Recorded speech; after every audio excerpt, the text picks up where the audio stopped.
السلام عليكم ورحمة الله وبركاته. عاملين ايه حبايبي؟ وحشتوني. معاكم النهاردة أكلة جديدة من أكلات جيجي. هنعمل ايه؟ هنعمل الصاروخ الشهير قوي في محلات البيتزا والفطير، بس هنعمله بطريقة سهلة وبسيطة. أي واحدة تقدر تعمله في البيت بمنتهى السهولة. لو انت عايزة تعرفي كل التفاصيل وكل التكات بتاعت الفطاطرية المشهورين، تابعيني لآخر الفيديو.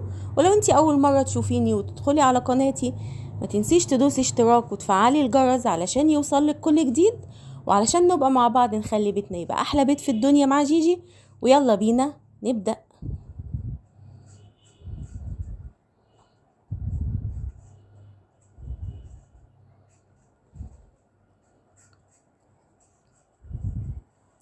هنجيب طبق فاضي هنحط فيه ملح. هنعمل الأول العجينة بتاعتنا. العجينة بتاعتنا سهلة قوي وبسيطة، هنحط لها ملح ومية ودقيق. أنا هنا هستخدم كيلو دقيق. هنعجنه بطريقة سهلة قوي زي ما انتوا هتشوفوه دلوقتي. يعني عجينة مش مكلفة أي حاجة ولا مجهود ولا وقت ولا أي حاجة، هتعمليها بمنتهى السهولة. هندوب الملح في المية كويس. أنا حطيت كمان معلقة سكر.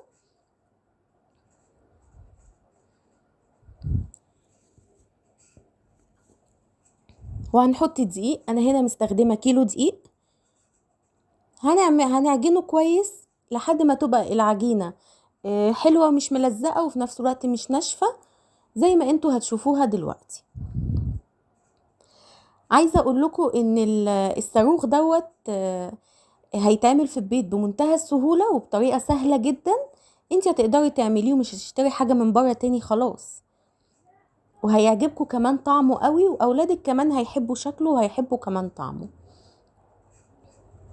بصي انا كده هعجن الدقيق لحد ما يلم معايا كله في الطبق. زي ما انتوا شايفين كده، بصوا العجينة طرية وفي نفس الوقت مش بتلزق في الايد، يعني الطبق وايدي نضاف، مش ملزوق فيهم حاجة زي ما انتوا شايفين كده. انا كده عجنت الكيلو كله. هعمل ايه بقى؟ هجيب صينية زي ما انتوا شايفين، وهبدأ ان انا اشكل الكيلو دوت على قد كور صغيرة. الكيلو هيعمل معاكي حوالي 12 او 13 كورة. هعملهم كور صغيرة كلهم حجم واحد، وهحطهم في الصينية دي علشان العجين يريح ويبقى يعني يبقى سهل ان انتي تشكليه بمنتهى السهولة معاكي.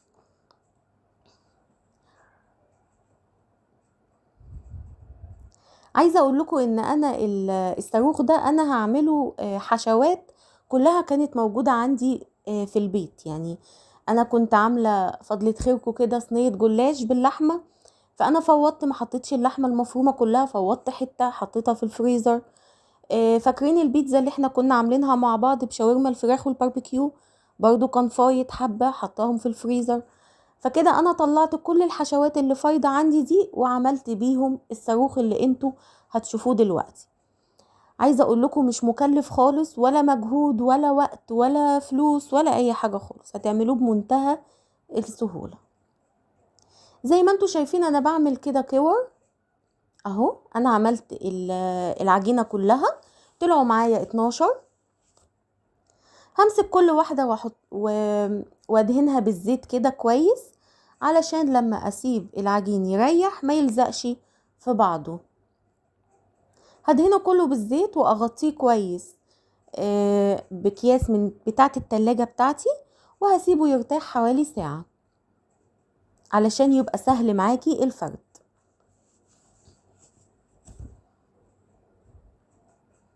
وطريقة التسوية بتاعته كمان هتبقى سهلة قوي زي ما انتي هتشوفي دلوقتي، ولا يحتاج معاكي فرن ولا اي حاجة. انا هسويه على البوتاجاز من فوق اهو. دي اكياس التلاجة انا فتحتها، وهغطي بيها الصينية بتاعتي وهسيبه يرتاح ساعة على رخامة المطبخ، مش محتاج ان هو يخش التلاجة زي ما انتوا شايفين كده.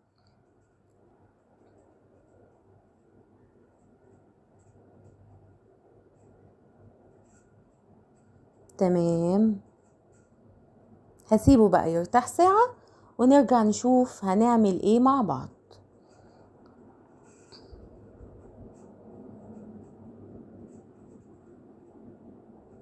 تمام، كده بقى ارتاح. واحنا هناخد واحدة واحدة نفردها على الرخامة ونحط فيها الحشوات بتاعتنا اللي هي زي ما قلتلكوا كانت اي بواقي عندك موجودة. انتي بقى ليكي حرية الاختيار، الحاجة اللي انتي حابة طعمها احشي بيها. عندك سوسيس، سجق، بسطرمة. انا هعمل هنا بالفراخ وباللحمة. بصوا انا بفرد العجين كده كويس زي ما انتوا شايفين، وبخليه رقيق خالص علشان هو لما يتلف ما يبقاش تخين ويبقى كله عجين من جوه ويبقى طعمه وحش. شايفين انتوا انتوا عارفين بقى الحركة اللي هي بتاعت اللي هم الشيفات بتوع الفطير، اللي هم بيرفعوا العجين كده ويدوروه عشان يبقى مفرود. بصوا بقى انا هنا بنفردها بمنتهى السهولة على الرخامة زي ما انتوا شايفين كده، بتبقى رقيقة وخفيفة خالص. انا هنا دي عندي لحمة معصجة زي ما قلتلكوا، كانت فايضة حتة عندي، قطعت عليها طماطم وفلفل وزيتون. ودي بقى جبنة قديمة، عايزة اقول لكم بتدي تيست اصلا في الطعم رهيب، طعمها جميل جدا، بتدي حدوقية كده وتيست لذيذ جدا. وهحط كمان جبن اللي هي الميكس اللي انا كنت برضو قايله لكم عليها، تشيدر ورومي وموتزاريلا. خلصنا الحشوات بتاعتنا كلها، هنلفها بقى بالطريقة السهلة قوي دي. هنجيب الجنبين على بعض زي ما انتوا شايفين اهو، وهنلفها رول زي ما انتوا شايفين كده اهو. لو في حرف شيليه علشان ما يبقاش تخين ومعجن. اعمل لكم واحد كمان اهو. شايفين علشان العجينة بتاعتنا ريحت كتير براحتها، بنفردها بمنتهى السهولة ومش بترجع معانا تاني اهو. طبعا بقى احنا كده خلاص، انا هعلم كل الستات دلوقتي ان هما يفردوا العجين زي بتوع الفطاطرية. وانا طبعا بعتذر للشيفات علشان خلاص مش هنيجي ناخد من عندكم حاجات تانية، هنعمل كل حاجة في البيت، وكل واحدة هتعرف تهوي العجين وتخليه مفرود وجميل احسن من احسن شيف. تمام،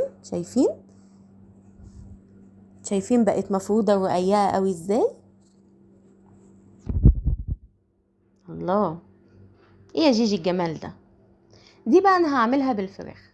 فاكرين حلقة البيتزا اللي انا كنت قايله لكم عليها، ان احنا عملنا شاورما فراخ وحطينا عليها باربيكيو؟ فاض مني حبة برضو كنت حطهم في الفريزر ودول طلعتهم، حطيت عليهم طماطم وفلفل وزيتون زي ما انتوا شايفين، وحطيت الجبن بتاعتنا، وهنقفله بنفس الطريقة اللي احنا شايفينها دي. انا هعمل بقى الكمية اللي عندي كلهم ال 12 وهوريكم هنسويه ازاي.